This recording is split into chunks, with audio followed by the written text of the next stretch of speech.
It's St Andrews Day, and there have been numerous Andrew connections for the Celts across the years.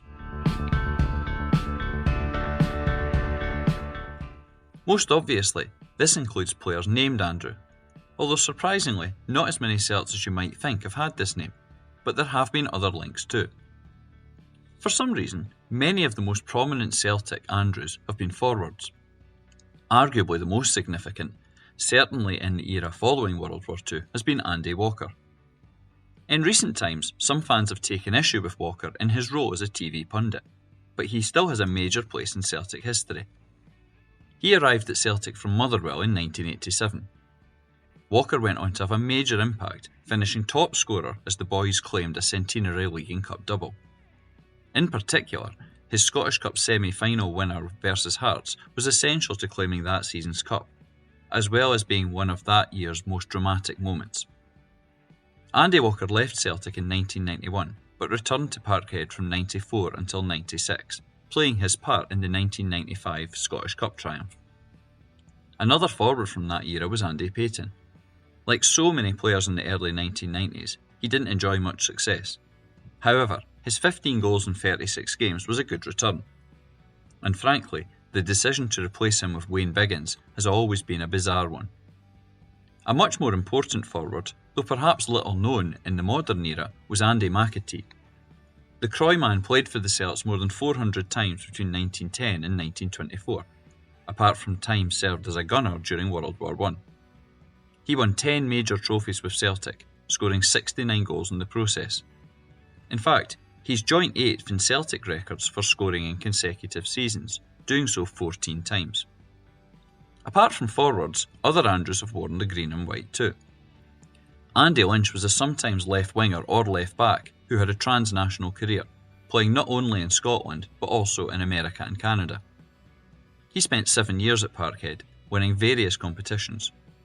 One prominent moment came as part of the 10 men won the league game when Celts beat Rangers 4-2 to claim the 1979 title.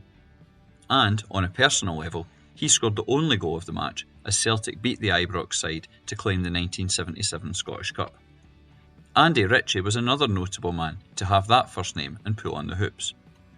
An attacking midfielder, he spent 3 years at Celtic in the mid-70s, although he's certainly best known for his time at Morton after leaving Parkhead. In particular, his track record of helping the Greenock men to challenge Celtic made him often a thorn in the boys' side. There's been other Andrews at Celtic too, often making only fleeting appearances. Andy McConaughey was a young goalkeeper who once played for Celtic in 1998. Due to a goalkeeping crisis, he almost appeared in the famous 5-1 victory over Rangers in November 98, but Tony Warner was instead signed. As well as Andrew as a first name, numerous other Celts have had variations of this title. One that might give nightmares to fans of a certain age is Ian Andrews.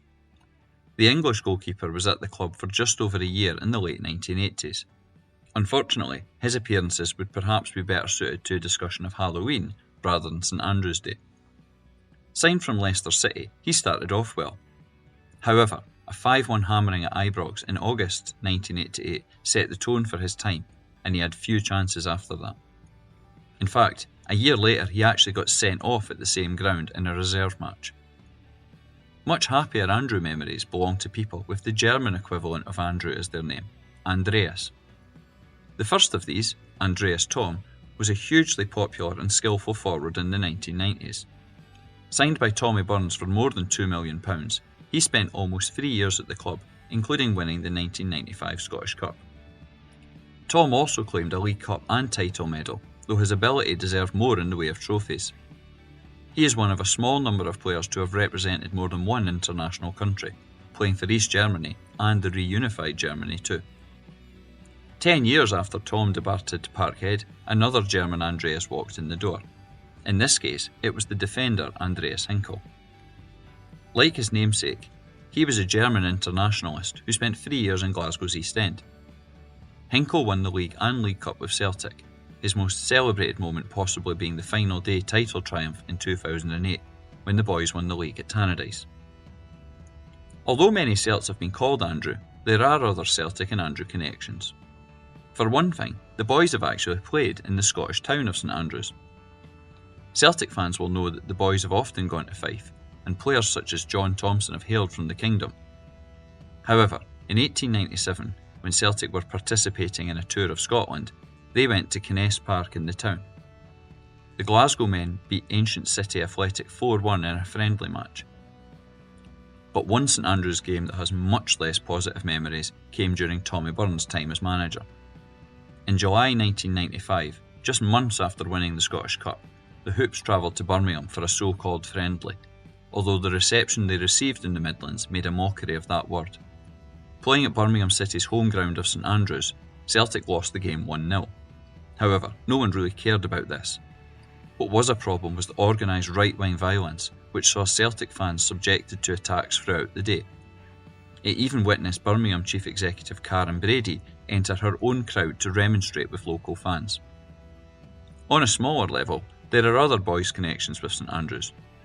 For one thing, St Andrews Cathedral in Glasgow has been host to numerous Celtic funerals, including the defender Jim Brogan, one of the heroes of Celtic's 1970 European Cup final run. In addition to all of this, there have been fixtures that Celtic have played on St Andrews Day, some of which are iconic moments in the club's history. Of all these, surely the most important came in 1966. On that day, Celtic went to France and beat Nantes 3-1. It was a game that took Celtic on the road to glory in Lisbon in 1967. And in 1997, the Celts celebrated at Ibrox when they beat Dundee United 3-0 to claim the league title. Not only did this match give Wim Jansen his first Celtic trophy, it was also the catalyst to win Celtic's first title in a decade, stopping Rangers' own 10-in-a-row attempt. So there's lots of Celtic history linked to St Andrew, but there is one downside of connecting the Hoops with the saint. As well as being Scotland's patron saint, as well as other countries like Greece and Russia, he's also the patron saint of the Rangers. But in that case, it's the US Army Rangers, rather than new sides from the Ibrox area, so perhaps something that can be overlooked. So if you are raising a dram, or any other drink later on to toast St Andrews Day, Slanjama. And if you want to learn more about Celtic history, follow Hail Hail History on Twitter X. You can also take part in a free Celtic history walking tour. Visit celticwalkingtours.wordpress.com for more information.